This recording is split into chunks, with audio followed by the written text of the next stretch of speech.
everyone. Welcome to our December school board meeting. I'd like to call this meeting to order. And Mr. Larson's going to lead us in the pledge if you can stand, and I'll give the invocation.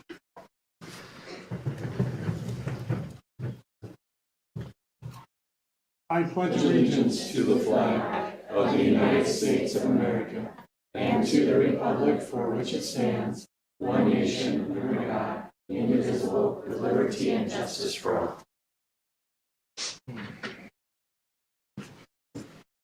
Dear Lord, we come to you tonight with a grateful heart, grateful for the opportunity to serve in our community and with each other as a board. We bring gratitude for our community, a community that serves side by side together, along with each other, who supports each other, and who loves on one another. We have gratitude for our tremendous district we live in, our school district, and great gratitude for our staff, our volunteers, and our substitute teachers. They are the champions for our students. We continue to pray for the lost in our community and in the world. We do this in your name. Amen. Amen. I'll call for approval of the agenda. A motion we approve the agenda with the caveat that we move 7.4 up to as soon as... First item? Yeah, we can do it first item, then we can... I know some of these folks are here about that. We might as well get it. I think they're all here for our new board members to get sworn in. Could be. Okay. Anyway, so I motion. Have a second? I'll second. All in favor? Aye. Opposed? Motion carries. Item 7.4 is now item 3.2. Approval of attendance stipends. Mr. Housley. Madam President, before you and the board this evening is your consideration for approval of the attendance stipends as outlined. I would request your approval of these stipends. I'll make a motion to approve the attendance stipend. I'll second the motion. Any changes at all from previous? No. Okay. All in favor? Aye. Opposed? Any further discussion? Motion passes. Item, what would it be? 3.3. Oh my gosh, I got to change you the messed numbers. I everything got to change the numbers the whole time. You could 3.3. call that one 3.1. 3.1115. Okay, thanks, John. Now we Item can. 3.2, swearing in of new board members. Before we do that, I want to thank Mr. Larson. Tonight's his last meeting for serving with us. And, Mr. Larson. I'm not Mr. Larson. Mr. Larson just starting another term. I was looking at you, I John. got I'm sorry. excited there for just a second. I meant Mr. Perkins. You knew something I didn't. I want to thank Mr. Perkins for serving with us the last 4 years. We're going to miss you, Daryl. Thanks. Been a good opportunity for me. I appreciate it. If I may, I would like to echo that. Extremely knowledgeable, lots of wisdom. Gonna miss you. Gray hair. Yeah. See, and I went straight from brown hair to bald. You missed out. I missed out on the gray wisdom. I'm gonna miss you lots. Grant, do you have anything? Yeah, I just want to thank Daryl for his tireless service. I know when I came onto the board, he really helped me understand and get to know the way that things kind of work and put his arm around me and really helped me learn the ropes. So I appreciate that. And I appreciate not only his service, but I appreciate his friendship. It's been great to sit by him at the football games and talk about football and about being a part of Sholo. And both he and I have graduated from Sholo High School. So having that connection is, and seeing community members who have a legacy here and want to see a tradition of excellence here in Sholo is great. And so I appreciate Daryl and all that you've done for us. You're going to be truly missed, my friend. Daryl.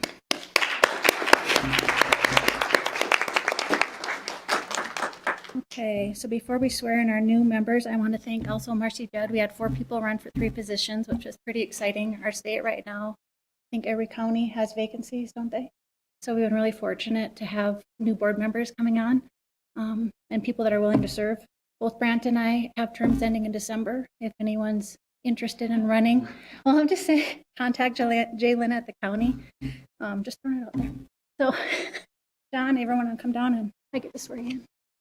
Let's see how it Where are we goes. going? Just Down here. Go down here.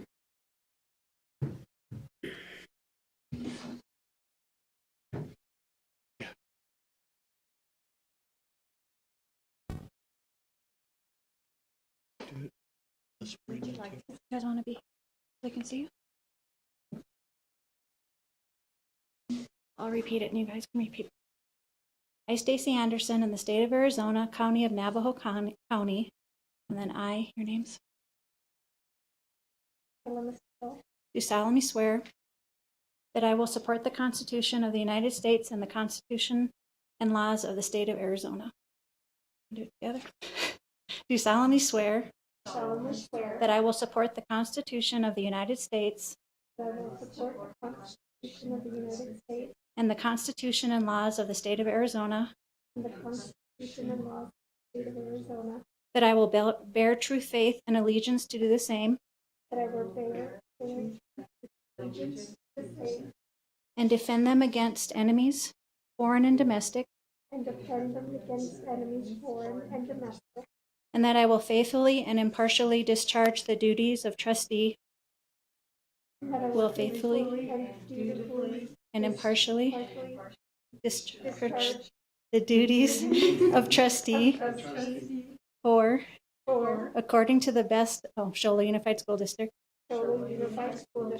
according to the best of my abilities, so help me God. You guys are official. See you in January, Lemista. You guys want to do a picture? Yeah. I'm gonna get a picture.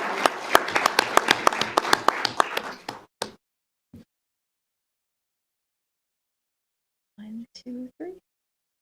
Got it? Okay.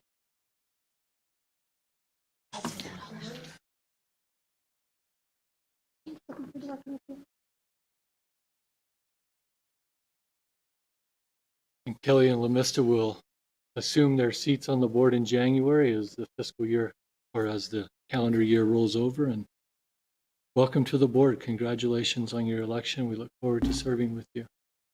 You have a big fan club. Okay, we should stay down there. Item 3.3, recognition of legendary staff members. Perfect. Madam President, members of the board, if you want to go down as they're recognized, you sure could. We're going to invite Mr. West to come up with his staff members.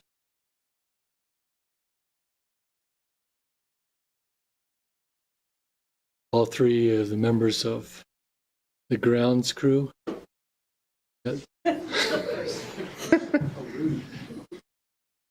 You can tell they work together a lot. They keep each other in check.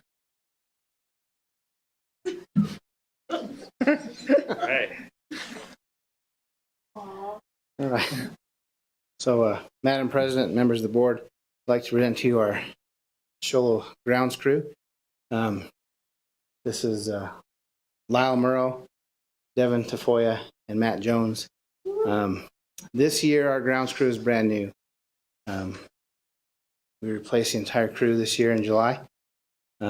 Devin was serving as a custodian at Whipple Ranch Elementary.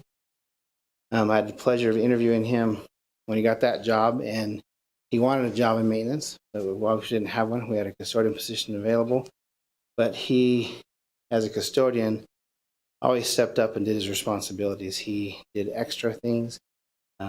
When COVID-19 hit and we had to transition our cleaning style, we spent some time in the gym, and he railroaded or ram.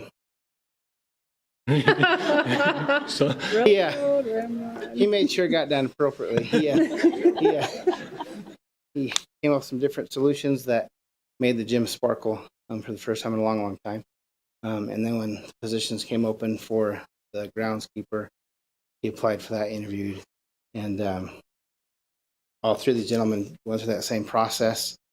I can tell you in the 6 years I've been a director, the interviews for these three gentlemen were the most intellectual and sincere that I've ever felt. The answers to their questions. Lyle, for an example, before he applied, he drove to all of our campuses to see the condition of them. He just had to go ahead and get his fingerprint card at that time as he applied for the position. each one of them, when asked what they kind of felt about the district and the grounds and things like that, they all said, well, they all need some work and we know what to do. I've walked each of them around different sites around the district. If you notice Whipple Ranch, last year was a quagmire in that parent parking area. I walked these three gentlemen through that lot one day just before winter started, and by that afternoon I had measurements on my desk of how much rock was needed, how much it was going to cost, and how many loads.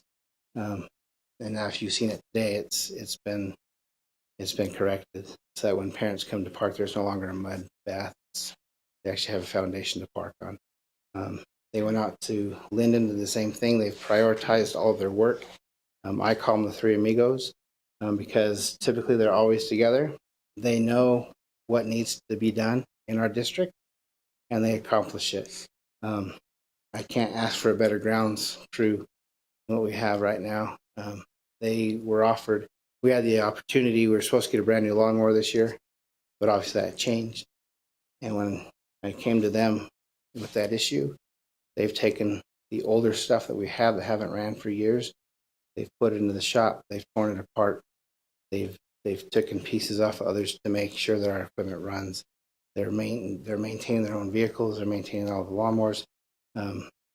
They're just phenomenal, and I had to present them tonight because it would be disrespectful of me to not compliment on their work. Not only do I do that in person, but they need to be presented to you because this is a stellar group of individuals that we should be proud to have at Shola Unified School District.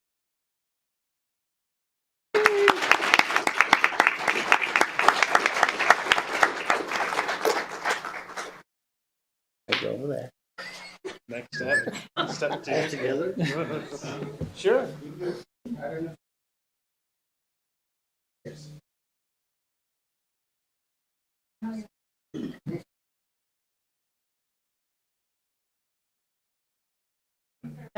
You gotta kind of squeeze in.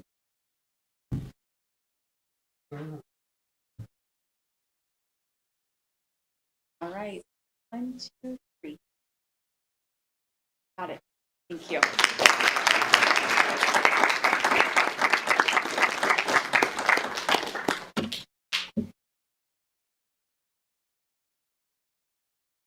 Mrs. Robertson?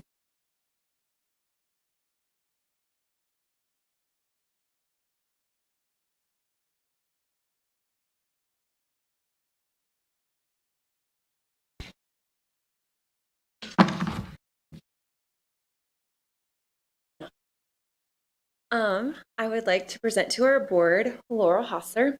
Laurel Hassler has been part of our Sholo team for 7 years. She spent the first 3 years as a case manager and has spent the last 4 years as our special education teacher in our high school self-contained classroom. She also has a daughter that is a Sholo High graduate. She currently has a son that is a senior and is in our NAVIT program and being very successful in that. He's finishing his fire science this year, yes. Right? Mm-hmm. At least one of her years as a case manager, she was the only case manager we had the entire high school, which required her to have over 80 plus students on her caseload. With that, she put in long hours, she worked weekends, but even with all of that, she made sure that all of her students were being very successful, and she was also supporting our teachers. I have firsthand experience of that as I was a teacher when she was a case manager. So when I came in as new to the district, she was that case manager, and I would always go to her with questions and things like that. And I didn't know that she had this gigantic caseload until like last year when it happened. So you have no idea when you're working with her. She just helps the students and helps our staff and supporting them as well. Had no idea that she had been doing all of that extra work with about twice to maybe 2.5 times the average caseload. So that was before. Now she's in a new position, well, new-ish, 4 years now, as our special education teacher of our self-contained. That requires her to grow her leadership skills as she has 5 to 7 paraprofessionals that work in her room as well. They definitely are a family. They work hand in hand daily when things change. Her caseload of students is some of the probably more unique. Autistic I never can say that word right. Wheelchair bound students, or they call her high rollers. And she does it with ease. She has 3 physical classrooms. She does all of the managing of when they're coming in, when her staff is coming in, and all of that without any complaints. This year, as you can imagine, has come with additional obstacles. She has a mantra this year: 1 week at a time. And I think that has really helped with her just being able to handle all of those extra obstacles. Just last week, we were all able to enjoy the Thanksgiving dinner that her and her team puts on every year. And it may have looked a little bit different this year, but they keep that positive attitude. She always comes with solutions, never just problems. She always, her communication with her parents has been probably top notch. Her parents will have questions or concerns and she handles it. She will problem solve. She picked a punch system for her students to help with that communication that is sustainable to her parents. And if you can imagine, with autistic students, consistency is key. And this year, consistency has probably been the only consistent thing, is that it's not consistent. So her students are really needing that, and she's been able to problem solve how to communicate with her parents efficiently and sustainably and all of those types of things. So I would like to present to our board Laurel Hosser for all of her good work.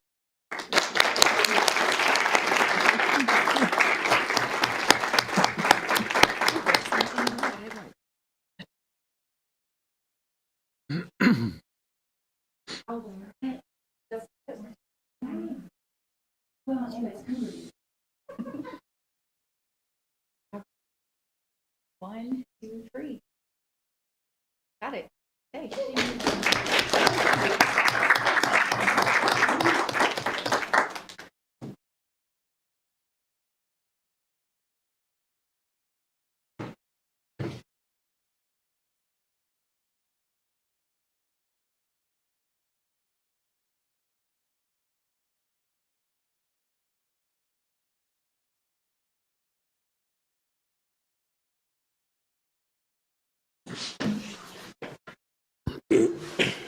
Item 3.4, Mr. Hosley, your superintendent report. Thank you, Madam President, members of the board. Just wanted to share just a few things that have been on the front of everything that we've had going on. I'm sorry.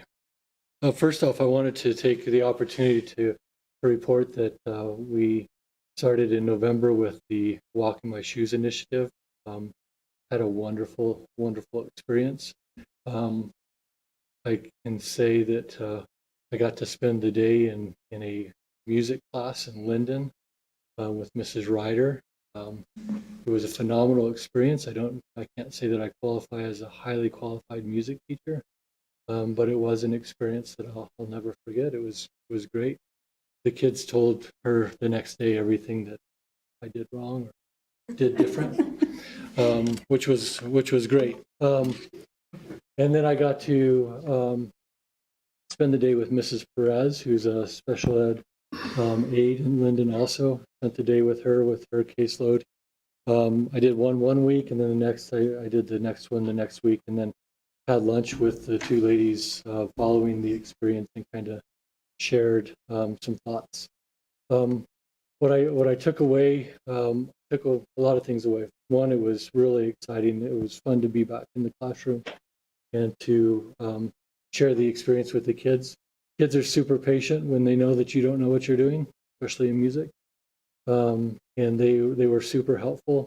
And I don't think I messed up their music program too bad. It was early on in the auditions, but we'll see later on. One thing that I asked, just got to know them a little bit, and asked the teachers during our lunchtime together, what's one thing that they wanted me to take away. And I think this is spot on. I think when we're dealing with everyone, whether it's teachers or with each other or with whatever situation that it might be, this was Mrs. Ryder shared. One thing I want you to take away is that this is very difficult, especially this year, and patience is is very important to her as a teacher, and she shared that it probably is very important as teachers try to navigate the waters of their circumstances currently. I think that's great advice to everyone, whether it's patience with each other, patience from us with teachers, or teachers with us, or community members, whatever it might be. Patience is a big deal. I was reminded of that as I was driving to my house the other day, and there was a guy behind me that was less than patient with an RV that was in front of us going slowly, and he was very upset, and it was indicative of everyone's kind of elevated, right? And we don't have patience for each other. I felt that was very very applicable, and the kids were super patient with me all day long. And I guess I do a 4 count differently than Mrs. Wright. I might not even have been on beat, but I did fill piano in college, so I'm okay with that. But we met with the Maintenance and Operations Department in their last meeting in November before we left. And I think I got a 3-for-1 deal. I'm kind of hopeful that I did, because Lyle was selected for December. I think the other guys tried to just say, well, you're on your own for that day. But I hope that they're all together, because I look forward to the experience. I knew that when this started that I would probably get grounds in December. Maybe it'll snow. Maybe it will snow. I'm just glad it wasn't today, because it was awfully cold. But Chilly. I do look forward to having that experience with them, seeing the great things that they do, and getting to know them a little bit. Thank you for letting me have this experience and taking the opportunity to do that. Also wanted to just touch base with I meet pretty regularly, at least weekly, sometimes more often via phone with Jeff Lee, our county health director, talking about the trends that we're seeing, the things that we're seeing as far as COVID and exposures. As you know, the matrix is 2 weeks delayed, so the report that came out today was for November 15th. And cases are about 400, just over 400 per 100,000 in the county, and continuing to escalate. We've seen a few cases since November 18th. We've had 3 staff members test positive for COVID, and we've had about 8 students that we know of currently that have tested positive. It doesn't mean that there may not be others, but we do know that exposure is higher now. As Jeff shared with me this morning, community exposure, everyone, if you're out in the community, you're being exposed to some. And so we just talked about what that looks like. Still very confident in our mitigation plans, the strategy that was put there that was reviewed by Mr. Lee, as well as our attorneys, to make sure it matched what the expectations from the state were. It is unique to us. Every district had to have their own mitigation plan, so ours is different than Blue Ridge is different than Snowflake and Heber and Round Valley and St. John's and those other districts around us. But I think it's proven that we've been able to do some things that are helpful, but at the same time, we do recognize that even your best laid efforts can fall short sometimes. And so we are looking right now at what potential things might look like. According to the matrix, the Department of Health Services will recommend, if the matrix is in the red for 2 consecutive weeks, that you go back to virtual learning. Currently, this was the first week that all 3 were in the red. Talking to Mr. Lee this morning, he thinks that all 3 will be in the red next week also. So some consideration is going to have to be given to whether that's something that we need to move in that direction. We've had those discussions today. We'll continue to have those as an administrative team and keep you informed if those decisions have to be made to move to virtual. Our principals are pretty confident that staff are ready to do that, but not necessarily the best solution, because we weren't built to be virtual teachers. We were built to be in the classroom in front of kids. So, and that's, I think, where all of our hearts would like to be. But we will continue to make the decisions as we can, as information is provided for us, and we'll continue to make our best efforts. I will tell you, the instructions when I went into the music room were very clear. She even brought me in the day I was there earlier. She said, "Come in here because I need you. I don't want to write a page. I want to just show you. When the class leaves, this is what you do." And from the spray down to the wipe down to all of that stuff, there are some extra burdens that go with it. But I think our staff and students are doing the best job that they can to try to mitigate the situation. So hats off to them as far as that's concerned, and working through that situation. Let me just check and make sure.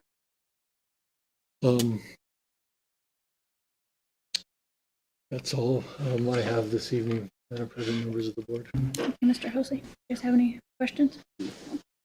On 3.5, call the audience. Randy, do you have anything? No. 3.6, future board agenda items. No. Item 5.1, approval of resignations, retirements, and terminations. Mr. Hosley. Madam President, for your consideration today, William Sparks, transportation, last day was 12. It will be 12/18, and Elizabeth Clark, a special ed paraprofessional, last day was 12/3. For your consideration. I'll motion we approve. Second it. All in favor? Aye. Aye. Opposed? Any further discussion? Motion passes. Item 5.2, approval of new hires, renewals, and transfers. Mr. Hosley.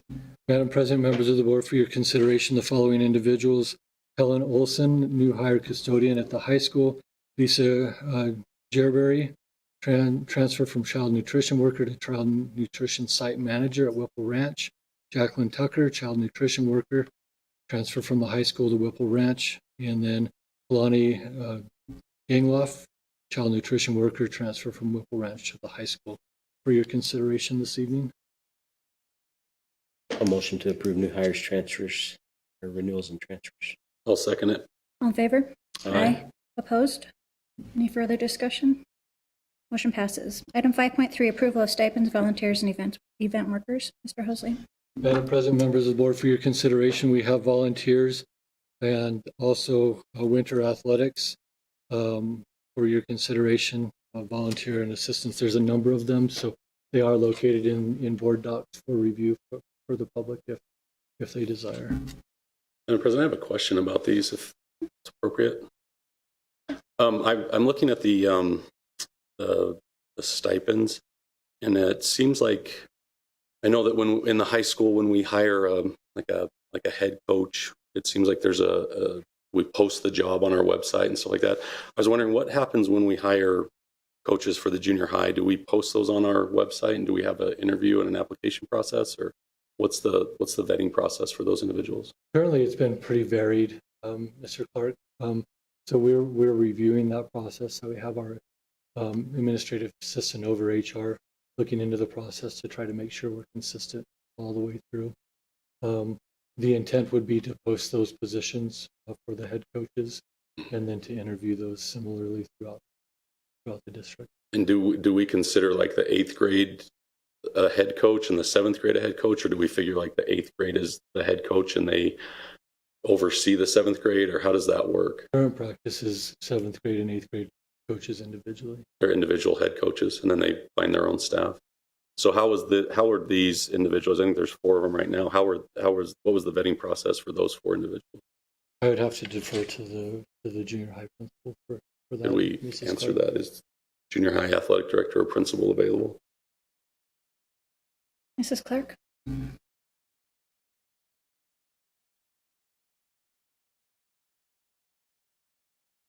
Typically, our process has been when we have a late we're going into a season and we have a late resignation or a late vacancy, which I believe is what happened this time. I can't speak specifically like this minute about that. But I do know that typically we go with our internal, like our staff. And so it's kind of put out, do we have any of our staff that are interested? Because they're there and they know our kids, and that's kind of how that starts.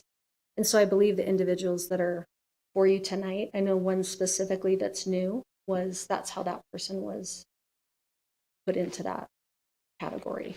So it wasn't a position that was like opened and it was Not just, to not to the whole district, to my knowledge. But again, we are reviewing kind of our overall processes and what that needs to look like. So we could certainly, if it's your purview, we can table this and review that. And, I mean, we're not going to be into our winter sports season until after break. So, I mean, that's your prerogative as a board. Mhm. I'm just concerned about making sure that it's an equitable process and that we're making sure that we're going. I know that, as a board, we've set policies to make sure that when we do an employment process, that we're not violating any kind of federal statutes or anything like that would be considered discriminatory or anything of that nature. So I want to make sure that we're, as a district, we're following those to make sure that the people who are being selected for these positions have been fully vetted appropriately, that's been approved by the board or by our legal teams. And that's the intent in most situations, as you familiar as, or like Mrs. Clark alluded to, if we do have a late resignation in a very, very short junior high season, that process could be lengthy. And so to make sure that team gets on the court, sometimes we may have to just look internally and get someone to do it for the time. But the intent would be to follow the hiring process thoroughly. Do we know how frequent it is that we have late resignations or that we're kind of playing catch up? So in this particular case, it wasn't a resignation so much as like someone didn't want to come back, right? Like we had a coach that was there before and the person just like at the last minute is like, yeah, I don't want to come back. I know that happens pretty regularly. Sometimes once the season's already started, which is difficult.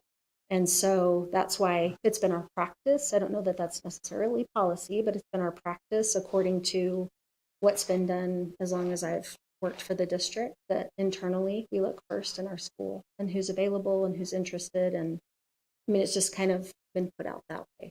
Are we reaching out now to, I mean, I would assume that communication would be key if we reached out to our coaches at the beginning of the year and said, last year you coached, are you going to be able to commit that time and energy and stuff? We'd have a better, if we were able to pre-plan, then we wouldn't have these.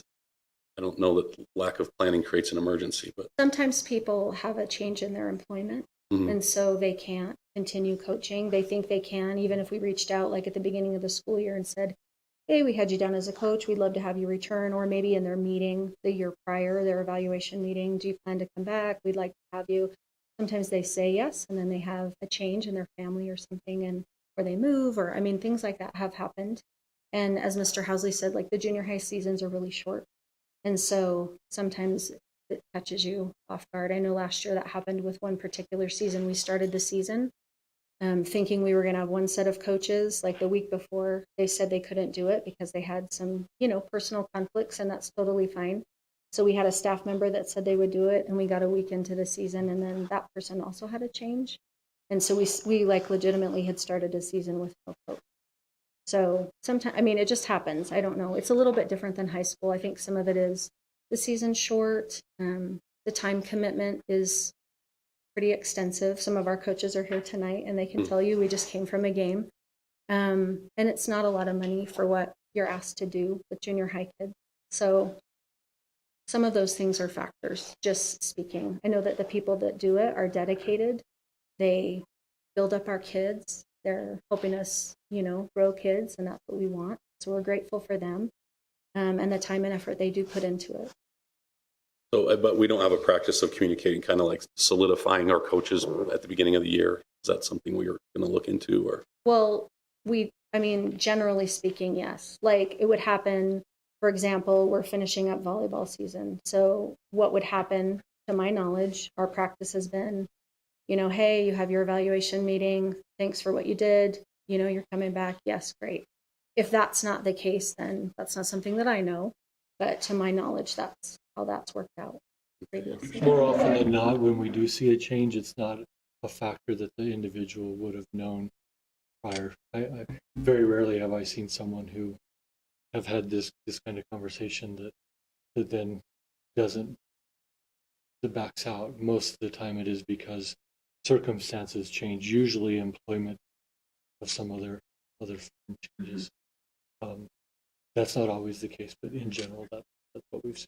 Question I have is, if we table this, will that mess with any open gym or anything like that that might happen before the next school board meeting to keep the kids from practicing a Maybe. little bit? It might. I don't want to table it. Honestly, I think that we need to move forward. I think that, but I think I personally would like to make sure that we're properly advertising positions when they become available, and that we're giving not just junior high staff members the opportunity, possibly district employees, and also, to the community. I know we have a lot of community members who would like to help out. And if we open it up and do that to that applicant pool, then we'd get the opportunity to maybe have, less people who are dropping out last minute and stuff like that. So I'll move to approve the stipends, volunteers, and event workers, with the caveat that we, like Mr. Housley said, and Ms. Clark, that we're going to revise the review process of the coaches and make sure that we're doing that in a equitable and fair manner. Yeah, we're currently in the process of a pretty extensive review of all the hiring practices, Mhm. and we should have a report for the board on what we're finding the practices that we want to change or put in place. Thank you, Mr. Housley. I'll second. Okay, all in favor? Aye. Opposed? Any further discussion? Motion passes. Item 6.1, approval of policy ACAA Title 9, sexual harassment. Madam President, for the members of the board, this is a policy surrounding Title IX sexual harassment. This is, I believe we've had the first reading on this specific policy. This would be the second one. This was changes to Title IX that included sexual harassment as part of Title IX. Move to approve policy ACAA Title 9, sexual harassment. Second. All in favor? Aye. Opposed? Any further discussion? No? Motion passes. Item 6.2, approval of policy ACAA-R Title 9, sexual harassment. Mr. Housley. Again, this is the regulation behind the policy. So as you'll notice, Title IX coordinator, that is a change in the policy. We didn't have a Title IX coordinator. You approved one last meeting. This reflects those changes so that we have those adequate reflected out. Just a side note on this, you'll also notice or note that part of the Title IX coordinator is to provide Title IX training, and that training will be available on our website. It's in review with our attorneys right now to make sure we have all the components in place. And it really, Title IX used to be about equality and participation and equal access, and now it also includes sexual harassment, which is a huge, huge change to the title. Plus, it's also a huge time commitment and requirement to manage this. So having the coordinator there and then other designated roles will come as we need. Where does someone go? Who's our contact person? Tina Gray, she's our HR administrative assistant. I'll move to approve policy ACAA-R Title 9, sexual harassment. I'll second it. All in favor? Aye. Opposed? Any further discussion? Motion passes. Item 6.3, approval of policy JICA-RB, student dress policy, and GBGB-R, staff personnel security and safety, and policy KIRB, visitors to schools. Mr. Housley. Madam President, members of the board, this is a very interesting policy because there's a lot of things that cause this to come to fruition. We rely on ASBA for our policy advisories and providing us with model policies. I appreciate Mr. Clark for really diving into this and making sure that, because if you'll remember in maybe you won't remember because there's so many executive orders, but 2020-51 indicated what the requirements for face masks were, but it also gave a number of exceptions, and those exceptions in the model policy weren't outlined, and so there was some work there as far as what the exceptions would look like. Just recently, last week, we got another advisory from the Department of Health Services that changed one thing in 2020-51. It said that if you were children under 5 and under didn't have to wear a mask. The policy advisory, or not policy advisory. The advisory from the Department of Health Services came out last week indicating that children over the age of 2 had to wear it, which means that that's a change in our mitigation plan that we would have to make, and some other things to make those things happen. So, Mr. Clark, if you have other comments about that, kind of the model policy that you shared in the changes. Yeah, so I met with our legal counsel today and just talked about, all the on the board know that the last 2 times this came up, I kind of objected to it. And I know that Mr. Housley, I appreciate your patience with me as far as this policy goes, because I know that it's such a hotly debated issue. It's become political for some reason. And we want to do what's right by our students. And so I met with our legal counsel today, and we talked about a policy that would fit Executive Order 2020-51, as well as the emergency measure that came from Dr. Christ at the Department of Health and Human Services. And so the policy that we sent out today, that you received in your email, I think adequately reflects that, and I think that it captures all of the exceptions. The model policy that came from the Arizona School Board Association didn't allow students. The specific policy itself didn't allow students to remove their masks when social distancing was possible, when students might be involved in vigorous exercise that a mask might encumber and stuff like that. And so we worked with legal counsel to come up with the best policy I believe articulates what's in the executive order and the emergency measure, to make sure that we're following the governor's guidelines. And the mask requirement really comes from Governor Ducey. It doesn't come from us as a board. We have to follow policy create a policy based off of the executive order of the governor. And I think that this policy does that, and that make sure that we're compliant and that we're not in jeopardy of losing any state revenue, because if you don't follow the governor's executive orders, that jeopardizes state and federal fundings. So yeah, I think one thing that Mr. Clark had brought out is that we didn't the ASBA model policy doesn't explicitly outline the exceptions. It's a general statement, as you'll notice in the outlines. It's the general statement that the superintendent may implement exceptions to that policy. However, the Executive Order 51 specifically says that we should create a policy that outlines the exceptions. That's what you'll notice in that one that was sent to you today. And I think that's a good solution for what we're looking at, is that there. I'll move, unless there's more discussion, to approve policy JICA-RB, policy GGB-R, and policy KI-RB that has the revisions that were specifically emailed to the board today, that culminates the exceptions that Governor Ducey put in his Executive Order 2020-51 and the emergency measure 2020-04 from the Arizona Department of Health and Human Services. Madam President, before we have a motion on the table, but before that, just a caveat to know that if the Department of Health Services came back in March and said masks are no longer required, everything's great, and we're back to normal, we would have to, in our meeting, we would have to vote to remove this policy. It doesn't just inherently go away. I'll second. All in favor? Aye. Opposed? Any further discussion? Motion passes. Item 7.1, bond update. Mr. Housley. Madam President, members of the board, currently our bond update is similar to it has been in the last couple of months. We're still in some design aspects on the auditorium, but we're also trying to balance what's required or what we can get SFB to pay for. So we're just navigating that, but that's where the majority of that is. We also have upgraded our communication systems inside of our buildings. That's not completed yet, but a lot of the material has been purchased and procured to do that. Tomorrow in our school safety meeting district-wide, we're going to have a demonstration from Mr. Clark with the administrative team and safety team on how to initiate lockdown and how the system works. And we'll be doing that at Whipple Ranch on a closed system so we don't interrupt everyone. But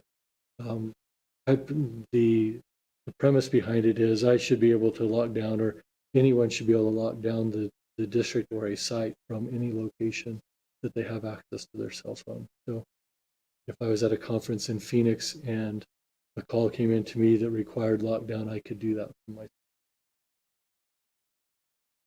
guys have any questions? Thanks, Mr. Husley. Item 7.2, approval of minimum wage increases. Mrs. Beecroft. Okay, so in January 2021, under the recommendation of the Industrial Commission of Arizona, the minimum wage is going to increase again. It's increased for the last several years. This year, it's going to be increased by a 1.25%, which would put it at $12.15 an hour, which is a 15-cent increase over last year. And then that would also include the classified substitute rate. So those people that are paid through ESI as parapros or custodians. We plan to implement the increase the first week of January 2021, with the effective date being that first Monday, December 27th. And we've included a list for your approval of the employees that would affect. Madam President, this is going to be an annual event every January, as the statute states that cost of living increases will be the effect of minimum wage will be increased every year by a cost of living increase.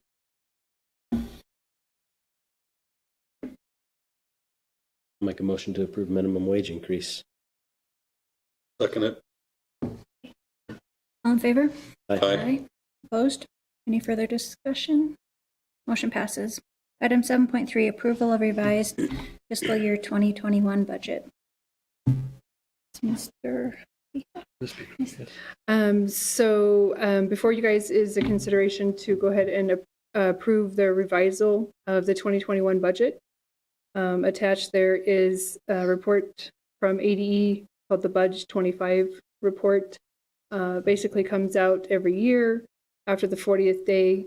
ADM numbers, ADE calculates each school district's budget in accordance with what they will approve. I've submitted that. If the board would like to revise the budget, the amount that's on the bottom of page 1, the optimized budget capacity tip would move us to our current approved adopted budget of $15,966,887 to a revised amount of $15,676,109 in the maintenance and operation budget. So, Madam President, just for some information on how budgets work and kind of some setting of the budget and why this comes about. Each year in July, the board considers a budget. Several years ago, a number of years ago, in fact, budget setting was pretty easy. It was, you look at last year's 100th day number and you set that number in place, and that was your budget. You got to operate on that budget, and there was no really up and down. And if you didn't change, if you had less students, great. If you had more students, well, you still had to educate them, but you knew you were pretty stable in what that number was. About 6-7 years ago, maybe a little bit more than that, the state moved to current year funding. In current year funding, you have to take that same number and you have to project what your student numbers are going to be for the 100th day the following year. So you're looking 12 months in advance and you're trying to figure out what are we going to have an increase? And there's a lot of factors to that. How many people are moving in? How many homes are being built? Are there people moving in? Is it summer visitors? Is it families? Whatever that might be. Then you have to take into how many kids you anticipate might come in from other districts. What are they special ed students? Do they have, what category of need are they? Because all of those are weighted differently, and then you have to put that projection in July. Most of the time you use the 100th day to begin your projection. In growth years, the board has always taken the approach to let's do 2% more than the 100th day of the previous year. 2 years ago, we did 4% more based on some projections of growth and things like that. When you're off on that projection a little bit, on the 40th day, the state issues every year a letter that says you need to adjust your budget based on the numbers that are calculated in the first 40 days. If you projected low and you're not, like if you projected 2,500 students, but you had 2,700, they're like, you're good to go, keep on rolling. You can educate those for nothing because you can't adjust your budget upward. They don't allow that to happen. But if you projected 27 and you had 25 in the seats, they would have you reduce your budget to match that 25. And it's a budget reduction. It's not budget cuts. It's a reduction from what your projection was to the amount that the actual student counts show. Then they will also do that at the 100th day. And all the way through that, they calibrate to make sure that at the end of the year, what the state had and what you had were identical, so that there isn't any fluff. Now, if the state was higher and we were lower, then we just happened to not get what we could have got, because they're not going to adjust it up. And so that comes in years of growth. If you have a growth, that letter is pretty easy because there's no adjustments. You don't have to adjust down. You're right on where you need to be. In years when you have loss of student ADM, like we're experiencing this year, and then you have a reduction to the budget that you approved in July, and you typically make that adjustment in December, and then you do a revision in May. You could do them anytime, but those are the two core times when you would do that. Now, I just need to point out that statewide, 10 to 12% of students statewide have left public education, whether that was for homeschool or to go to a private online offering or somewhere else. We're not talking about other public schools like charter schools or public online schools. We're talking about left public education, period, which has created a shortfall across the state. I was on the call today where a district had to reduce their budget, their projected budget, they approved in July, in December by $9 million. That was based on the loss of students that they had walked in the door. Another district was 1.6 million.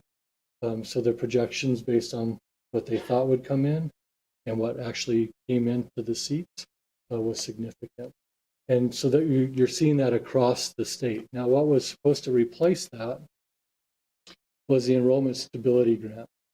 It was supposed to replace 2%, but the governor only designated $370 million because they felt like that was the projection needed to cover whatever student loss that we would have. Well, if that would cover 2% loss statewide, and we're at 10 to 12% statewide, you can see that it creates quite the quandary. Our projected, what we would have gotten if it was exactly what that 2% would have been statewide, they were saying to project on $500 per student, which was right around $1 million. We're going to receive about 43% of what we should have gotten. And every superintendent in our meeting today, they were in the same ballpark, 35%, 38%, 40% of what should have been given out to cover the loss in 2% revenue. So we're in the same boat as everyone else is. We've lost some students because of COVID, and hopefully can regain those as we move forward. But that's the reduction. It doesn't mean we're cutting staff. I want everyone to understand that. It doesn't mean we're cutting staff. We're not reducing those things. Those are encumbered expenses that are already there. Will we have to tighten somewhere? Perhaps. But we don't know exactly where, whether it's programs or it's, if we have to go to close down, we might save money in fuel, right? So there's a lot of unknowns and a lot of might out there. So those things will continue to be reviewed, but that's why the revision had to take, or is being asked to retake place. And that's a revision suggestion by the Department of Ed. Question for Mr. Housley. Mr. Housley, you indicated that the governor's office was anticipating a 2% reduction in students throughout the state, and it actually went up to 10% roughly. Is the governor's office looking at revising the grant based off of those numbers and kind of the deficiency throughout the state of these students leaving public education. Do you know if there's if they're looking at revising those numbers? One would hope so, Mhm. as the numbers are coming in, because like the last letter that we got, I think Vanessa shared with you, it said that if they if the amount that they awarded out is more than 370 million, they're going to proportionately reduce that number to get into 370 million. Mhm. The problem with that is it leaves a lot of people in a lurch if you have to do that. So it was the state's portion of the CARES Act money. And so that's how he allotted it. Indications right now from the superintendent's group I met with today was that there wasn't any indication that he would go that way. However, they do have some people lobbying to make that happen, because we can't just be left. The intention was back in April, they knew that they first said we're going to replace 5%. And then they're like, well, the legislature can't fund that. So the legislature they went out of session. And then the governor was left with, okay, well, we can do 2% and we can use CARES Act money with that. And so he kind of left it at that. So I hope with when we get the talking points and we can talk to our legislators, and with the lobbyists' help, we can get some more relief. So my question is then, if we reduce our budget tonight, is it possible that we would be able to increase it? Like, like let's say Governor Ducey decides to open up more money from the $370 million and he's able to open that up to districts. Would we be able to increase our budget at that point to capture more of that CARES Act money, or would we be left with the reduced amount that we made based off the Department of Education's estimate? It's a great question. They operate separately. Mm-hmm. So the Enrollment Stability Grant, and this is where it gets really confusing. The Enrollment Stability Grant is managed by the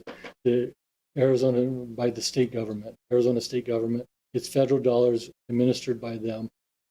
Our current budget that Mrs. Beecroft just shared with you is operated by the Department of Ed.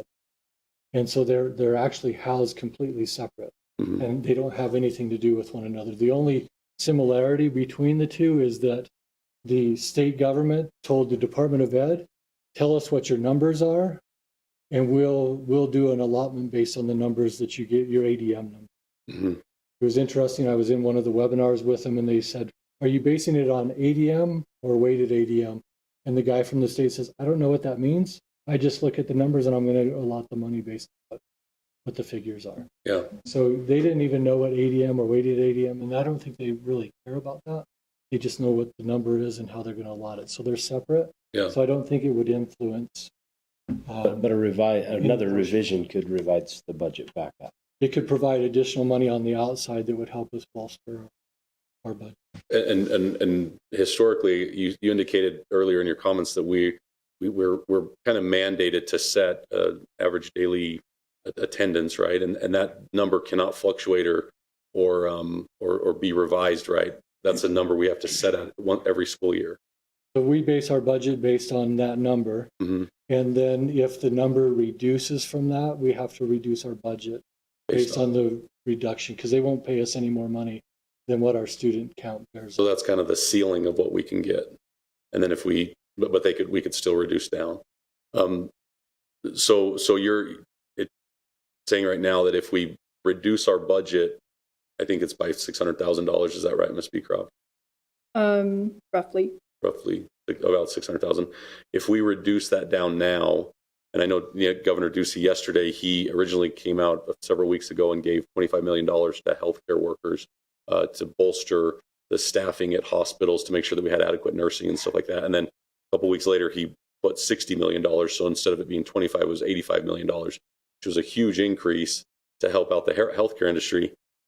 If he did that with the education field, would we lose out on that $600,000 that because we reduced our budget? Is that's a great question. The answer is no, okay. Because the budget that we operate off of is formula driven, and so they very rarely mess with that formula. Mm-hmm. And when they give stimulus money or anything outside, it comes in a grant form. That's why it's the Enrollment Stability Grant. Yeah, so you had to apply for it, and basically what Mrs. Beecroft has to do is when we got the award amount, she has to go in and journal expenses out of our M&O budget, so that we can recapture some of the money inside of our budget. It's not new money that's just flowing in. The way they did this, it's replacing the expenditures that you already had. And what would be the penalties, Ms. Beecroft, if we did nothing at this point, if we just waited until January or February to reduce our budget? Is there a penalty involved in that from the Department of Education? There's not a penalty per se, but usually the state will go ahead and certify your ADM and your funding on the 100th day attendance, which for us with the 4-day week reduction, and it puts our 100th day at spring break-ish. If it were to come out that the ADM, let's say it dropped another couple percent with things going on right now and the rise in the community of the state, might put us in a little bit of a precarious situation, not knowing what that might be. They do final analysis of last year's budget that comes out in January or February, so I wouldn't be opposed to waiting for that analysis. I'd prefer not to be trying to do it in May and having to shave off. Okay, like real time, we have to now shave off 600,000 at the very end of the year. It would be very difficult to do. Yeah. Just a personal comment. I just feel like it's so fluid right now with COVID and everything going on. It's hard to do what Ms. Beecroft's doing. So I appreciate everything you're doing in the business office. I know it's very difficult and it's very time consuming, and appreciate everything that you do as an individual there. It's got to be very taxing on you and your family. So we really appreciate what you do. And I'm concerned about the rapid changing of COVID and how there might be cost savings if something happens and we have to do, kind of change course and stuff like that. But then if we don't do that and we kind of rely on that, then it could hurt us later on in the end. So it's a very difficult situation to be in. At some point, whether you do it tonight or in February, but we probably need to look at just reducing that number so we know where we're at. We know where we're at, and we're going to operate in that premise anyways, because you don't want to spend on credit, so to speak. So but realistically, the realistic piece of it is you wouldn't have to revise your budget till May, but that's not, as you guys all said, that's Okay, I'll entertain a motion. Move to approve the revision of the budget. I'll second. Any further? All in favor? Aye. Opposed? Any further discussion? Motion passes. Item 8.1 through 8.4, the consent agenda. Mrs. Beecroft. For your review and approval, we have the ratification of the expense vouchers. We have the ratification of payroll vouchers, the approval of the governing board minutes for November's meeting, and the approval of donation. I'll move to approve the consent agenda. And with that, thank all of the many. Can I just read the donations real quick? So hopefully people understand. Hatch Toyota donated $270 to the high school volleyball team. J&T Wildlife Outdoors donated $200 to the high school volleyball team. Persnicky's Cafe donated $100 to the high school volleyball team. Earl Roten donated $20 to the high school volleyball team. Pizza Factory donated 2 gift cards to the high school volleyball team valued at $80. APS, the Phoenix Suns mini grant, awarded $2,000 to Cherise Schubert from the Shola Junior High to use towards her classroom. The APS Suns mini grant awarded $730 to Edwina Trucks from the Whipple Ranch Elementary towards her classroom. APS awarded $5,000 to the high school. The Shola Youth Foundation donated $4,315.53 to the junior high cheer team for 2 mats. This money is also purchased items to reward students for positive behavior through the SLJH Positive Behavior Program. Mr. Wayne McBride and the Allstate Foundation issued a grant to the junior high for flexible seating for Mrs. Chewbacca's class. Lowe's donated a washer, a dryer, a microwave, a Cobalt painter, a Cobalt brush, drill set, 25 gallons of paint, 5 rakes, 2 shovels, 2 ice coolers, paintbrushes, a partridge in a pear tree, it looks like, rollers and laborers and volunteers to paint the back wall, and the Gaga pit at Nicholas Homestead, which is all valued at $3,000. And an anonymous donor donated to the high school soccer program, soccer balls valued at $644, a ball bag valued at $70, a goal nets valued at $250, ankle braces valued at $125, uniform and masks at $1,200. And they also donated weight benches to the high school weight room valued at $2,000. So I just want to thank all of our donors, our community members. I think in your prayer, President Anderson, you talked about our community and how great this community is. And I think that donation is indicative of the great people we have in our community. And these are all listed on our website? Yeah, Yeah. they should be. Thanks, Mr. Clerk. Okay, we have a motion. I'll second. All in favor? Aye. Opposed? Any further discussion? No? Motion passes. I'll entertain a motion to adjourn. I'll move to adjourn. Second. All in favor? Aye. Anyone opposed? Okay, meeting adjourned. I That was a- didn't want to ask. Christmas.